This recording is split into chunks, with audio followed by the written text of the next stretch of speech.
ओम शांति। आइए सुनते हैं प्यारे बाप दादा के 28 फरवरी 2023 के साकार मधुर महावाक्य। मीठे बच्चे, बाप के ज्ञान की कमाल है जो तुम इस ज्ञान और योग बल से बिल्कुल पवित्र बन जाते हो। बाप आए हैं तुम्हें ज्ञान से ज्ञान परी बनाने। प्रश्न है, बाप की कमाल पर बच्चे बाप को इन एडवांस कौन सा इनाम देते हैं? उत्तर, बाप पर बलि चढ़ना ही उन्हें इन एडवांस इनाम देना है।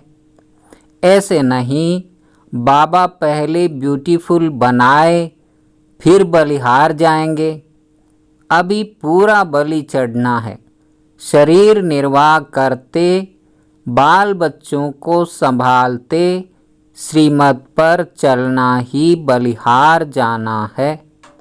इस पुरानी दुनिया में तो ठिक्कर ठोबर हैं। इनसे बुद्धि योग निकाल बाप और नई दुनिया को याद करना है। गीत बजा, तू प्यार का सागर है, तेरी एक बूंद के प्यासे हम। ओम शांति। बच्चे जानते हैं कि बाप सम्मुख बैठे हैं और जो दूर बैठे हैं सभी के प्रति कहते हैं। सुनना तो उन्हों को भी है। बच्चे जानते हैं कि बाप ज्ञान का सागर है तो जरूर उनमें ज्ञान होगा ना। जैसे सन्यासी विद्वान है तो वह समझते हैं हम विद्वान हैं। बच्चे जानते हैं परम पिता परमात्मा मात पिता के सम्मुख बैठे हैं। वह ज्ञान सागर है। ज्ञान से सद्गति होती है। उस ज्ञान सागर से जैसे कि लोटा भर लेते हैं। सागर तो सदैव भरपूर है ना। सागर से कितना पानी सारी दुनिया को मिलता रहता है, कभी खुटता नहीं। अथाह पानी है तो बाप भी है ज्ञान का सागर। जब तक जीते हैं उनसे ज्ञान सुनते ही रहते हैं। वह सदा भरपूर है। थोड़े से ज्ञान रत्न दे देते हैं जिससे सारी सृष्टि सद्गति को पाती है। वह है ज्ञान का सागर, शांति का सागर, सुख का सागर। उनके संग से पतित से पावन बनते हैं। तुम हो ज्ञान गंगाएं, मान सरोवर होता है ना। सरोवर एक बड़ा तालाब है, वह भी कैलाश पर्वत पर दिखाते हैं। समझते हैं बड़ा सागर है जिसमें डुबका मारने से मनुष्य परी बन जाते हैं।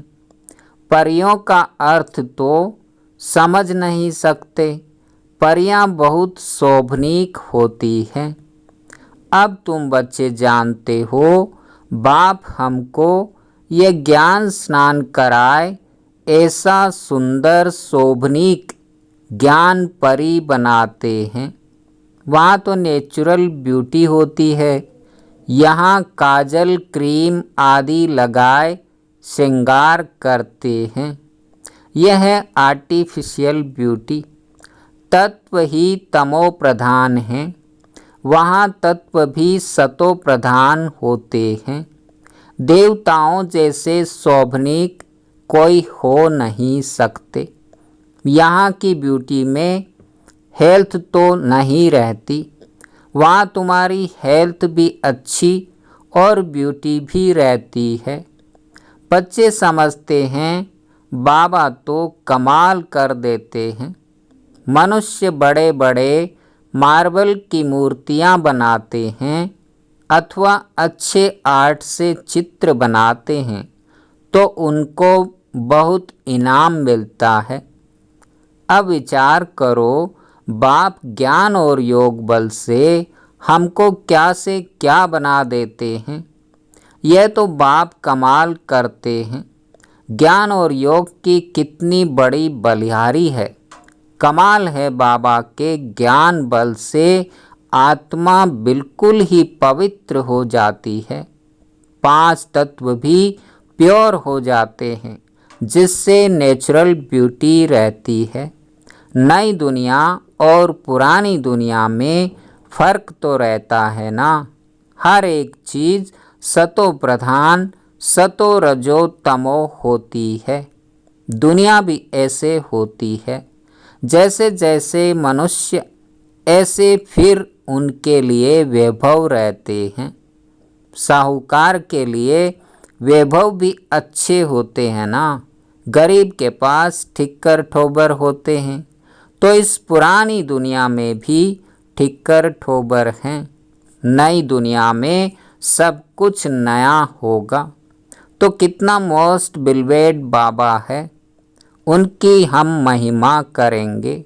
बाबा खुद तो नहीं कहेंगे मैं कितना मोस्ट बिलवेड हूँ। बच्चे बाबा की महिमा करते हैं। बाप कहते हैं मैं तुमको ज्ञान योग से क्या बनाता हूँ। बाबा को फिर क्या इनाम मिलता है। इन एडवांस ही बाबा को इनाम दे देते हैं, अर्थात उन पर बलि चढ़ते हैं। गाते भी हैं तुम पर बलिहार जाऊं, तो ज़रूर इन एडवांस बलिहार जाएंगे ना। ऐसे थोड़े ही पहले बाबा ब्यूटीफुल बनावे, फिर बाद में तुम बलिहार जाएंगे। बलिहारी भी पूरी चाहिए, वह भी राज समझाया है। ऐसे नहीं कि सभी बाबा के पास ले आकर बैठ जाना है। तुमको श्रीमत पर चलना है। वह है सर्व आत्माओं का बाप। उनको आत्माओं का रचयिता नहीं कहेंगे। सृष्टि का रचयिता व स्वर्ग का रचयिता कहेंगे। बाकी आत्मा और ये खेल तो अनादि है, परंतु इस समय पुरानी दुनिया को नया बनाते हैं, चेंज करते हैं। शरीर तो विनाशी है।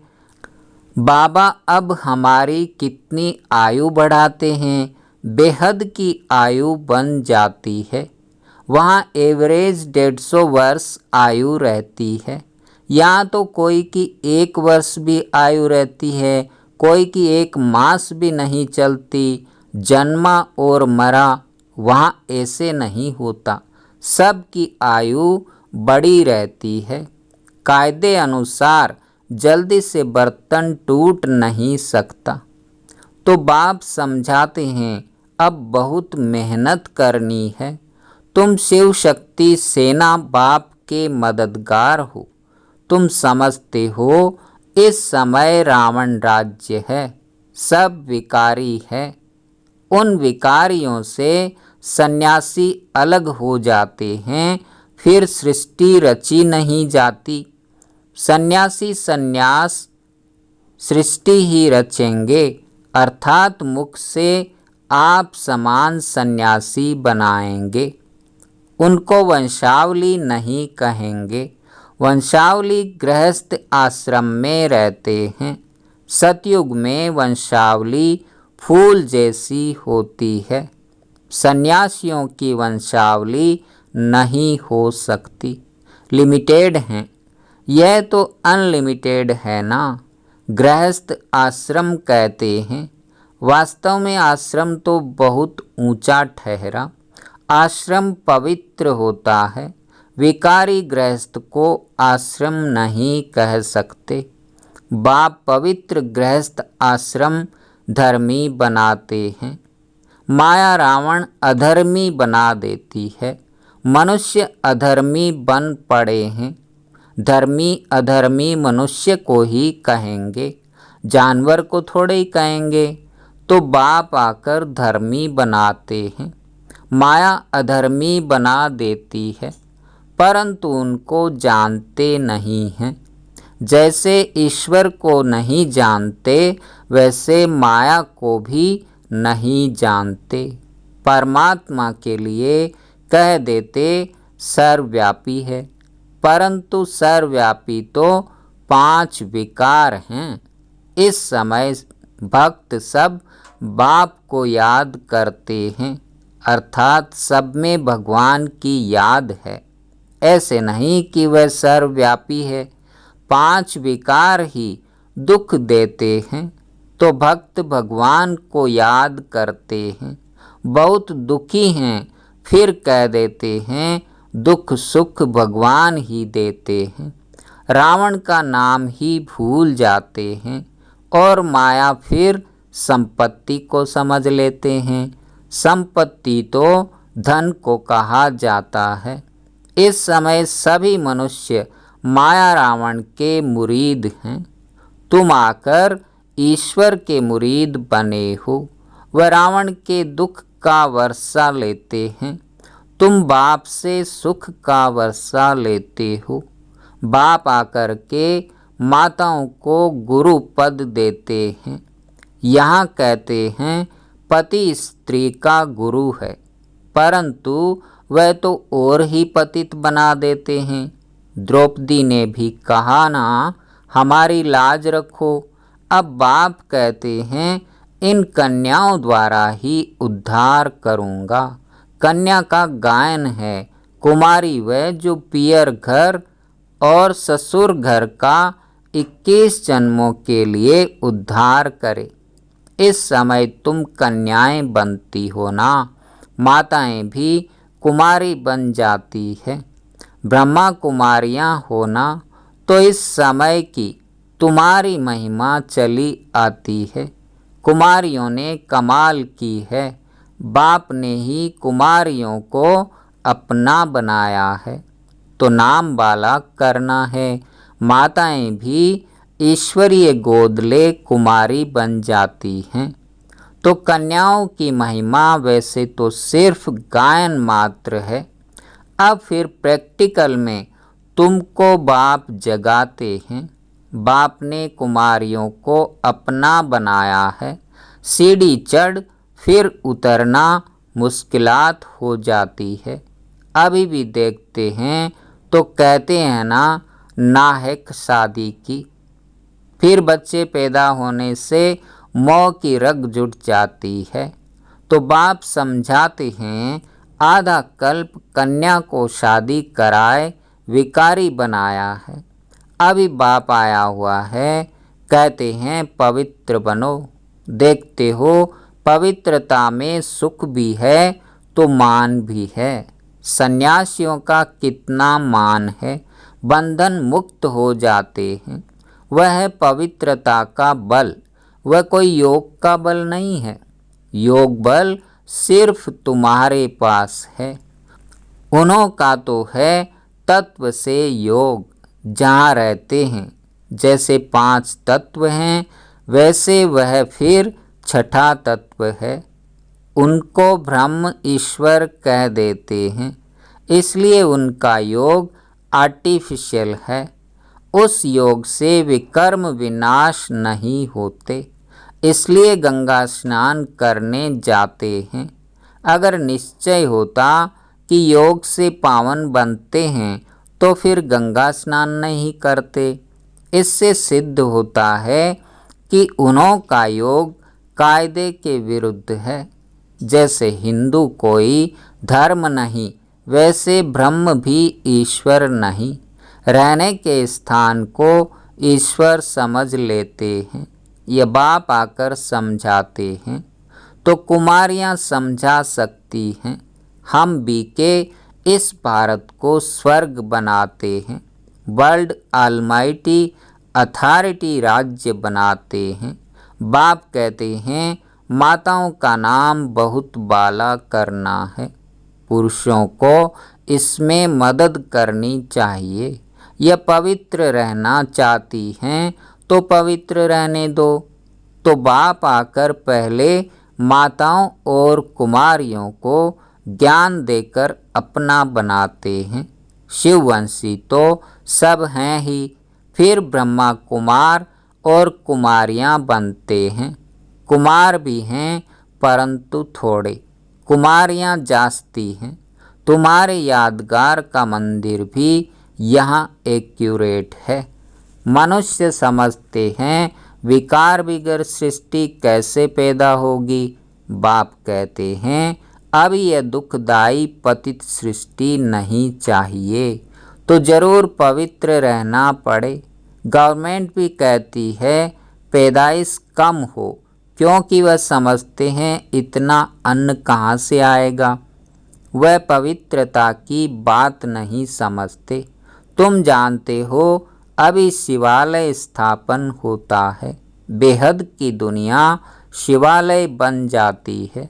उन्होंने तो एक मंदिर का नाम रख दिया है शिवालय, वह हो गया हद का शिवालय। यह बनता है बेहद का शिवालय।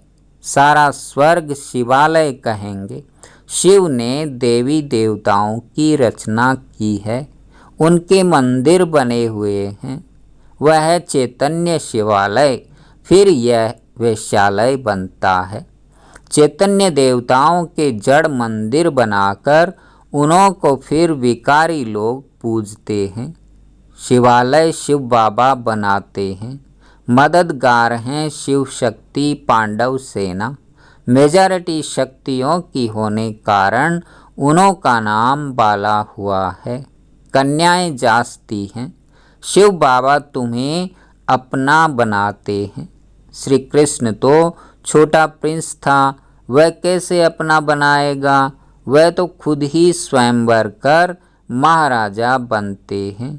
तो यहाँ शिव बाबा कंसपुरी से निकाल तुमको श्री कृष्णपुरी सतयुग में ले चलते हैं। यह है कंसपुरी। अब सारी दुनिया है एक तरफ और तुम थोड़ी बच्चियां हो दूसरे तरफ। आधा कल्प मनुष्यों ने उल्टा समझाया है, बाप ने आकर सुलटा समझाया है। आगे कॉन्ट्रास्ट का बहुत अच्छा किताब था। अभी तो पॉइंट भी और अच्छी निकल रही हैं। बाप कहते हैं दिन प्रतिदिन तुमको बहुत गुह्य बातें सुनाता हूँ।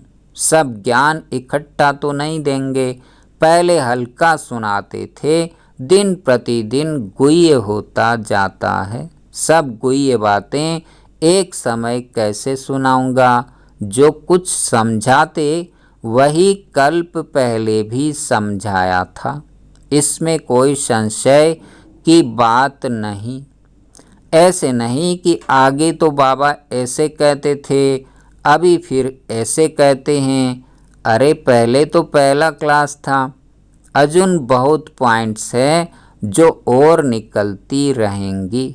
जब तक जिएंगे बाबा सुनाते रहेंगे। बाबा ने कुछ गुह्य राज सुनाया तो फिर बताएंगे। अभी हम पढ़ रहे हैं उन शास्त्रवादियों को भी शास्त्र कंठ रहते हैं। अब 18 अध्याय तो है नहीं, यह तो ज्ञान सागर है, सुनाते ही रहते हैं। वह बाप ही ज्ञान का सागर, आनंद का सागर, शांति का सागर है। इस दुनिया में तो कुछ भी नहीं है, न प्यार है न सार है। वह तो सब बातों का सागर ही सागर है। मनुष्य कहते हैं वह सर्वव्यापी है, हम भी वही हैं, लेकिन उनकी तो महिमा बड़ी जबरदस्त है। सभी भक्त साधु आदि उनको याद करते हैं। दुखी हैं तब तो कहते हैं वापस निर्वाण धाम में जाएं। सो तो जब निर्वाण धाम का मालिक आए तब ही ले जाए। स्वर्ग की सौगात बच्चों के लिए बाप ले आते हैं, खुद स्वर्ग का मालिक नहीं बनते हैं। बाप देते हैं स्वर्ग की सौगात, फिर रावण आकर दुख देते हैं। दुख को सौगात नहीं कहेंगे। स्वर्ग के सौगात की चाबी दी है कन्याओं को। कन्याएं भारत को स्वर्ग बनाती हैं।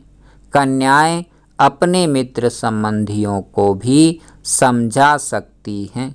हमने पारलौकिक माता पिता की गोद ली है। अच्छा, मीठे मीठे सिके लधे बच्चों प्रति माता पिता बाप दादा का याद प्यार और गुड मॉर्निंग। रूहानी बाप की रूहानी बच्चों को नमस्ते। धारणा के लिए मुख्य सार। पहला नंबर, गृहस्थ को आश्रम अर्थात पवित्र बनाना है। पवित्रता में ही बल है, पवित्रता का ही मान है, इसलिए योग बल और पवित्रता का बल जमा करना है। दूसरा, मोस्ट बिलवेड एक बाबा है, उस पर पूरा पूरा बलि चढ़ पुरानी दुनिया से बुद्धि निकाल देनी है। वरदान, रूहानी आकर्षण द्वारा सेवा और सेवा केंद्र को चढ़ती कला में ले जाने वाले योगी तू आत्मा भव। जो योगी तू आत्माएं रूहानियत में रहती हैं, उनकी रूहानी आकर्षण सेवा और सेवा केंद्र को स्वतः चढ़ती कला में ले जाती है। योग युक्त हो रूहानियत से आत्माओं का आह्वान करने से जिज्ञासु स्वतः बढ़ते हैं। इसके लिए मन सदा हल्का रखो, किसी भी प्रकार का बोझ नहीं रहे। दिल साफ, मुराद हासिल करते रहो तो प्राप्तियां आपके सामने स्वतः आएंगी। अधिकार ही आप लोगों का है। स्लोगन, परमात्म ज्ञानी वह है जो सर्व बंधनों एवं आकर्षणों से मुक्त हैं। ओम शांति, ओम शांति।